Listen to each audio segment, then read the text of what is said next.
but also it's the learning that actually happens in the set, of how the set behave together, you know, and how we want to be together. That's one of the fundamental questions that we ask right from the start when we set up an action learning set, is how do we want to be together? What are the attitudes and behaviours that we all need to demonstrate and believe and hold dear, so that we can do the best work together, so that we can sit together in our unknowing, right? And we can trust each other with our humility and our honesty and our vulnerability. And earlier, Louise, you were talking about that sense of belonging, you know, and I think in an action learning set, you get that sense of belonging because you have those agreements of how we all want to be together. Whilst at the same time embracing diversity, embracing different cultures, embracing different backgrounds and different educational experiences. So there's a kind of beauty in the diversity, and then that gets enabled through the trust that's in the room. I think that's definitely my experience as well as being a participant on the programme.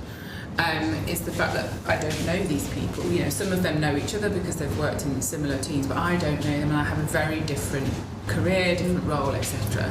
So it was really remarkable just how quick we were able to create that safe space where that trust is, and we sort of leave our day jobs at the door, you know, and we're very much there. I'm there as Louise, you know, not there as the dean of a campus, and they also leave their roles at the door. And I think that in itself is sort of quite disarming in a way, you know, you sort of leave your professional hat on, if you will, at the door, and you just become that person in the room, and you become a person where you want to help the other person, and you also want to share your vulnerabilities and also the kind of work that you're doing and the challenges that you might have or obstacles that you need to overcome, with the mindset of I want to be able to solve whatever problem it is you're working on.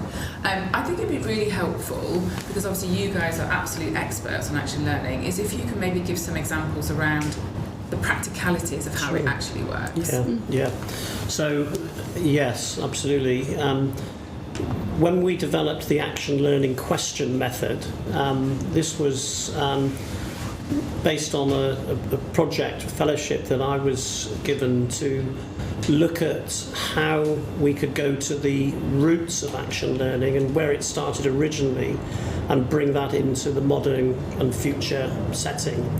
And I realised that to work with action learning in organisations, you needed to have some sort of system, and not a bureaucratic system, but a learning system to solve the world's problems. In practice, in an organisational setting, I worked out that there were kind of key stages that you needed to go through in action learning. First one is questioning, to work out what your question is, actually.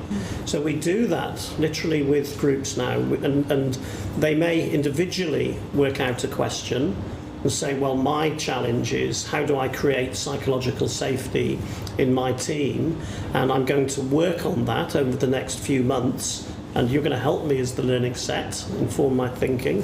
I'm going to try and do things. I'm going to go to the theory as well and apply that. And I'm going to come back and tell you how successful I've been or the difficulties I'm facing, and you're going to help me work my way through it. So that's a kind of, you know, a team and sort of internal organisational type of question.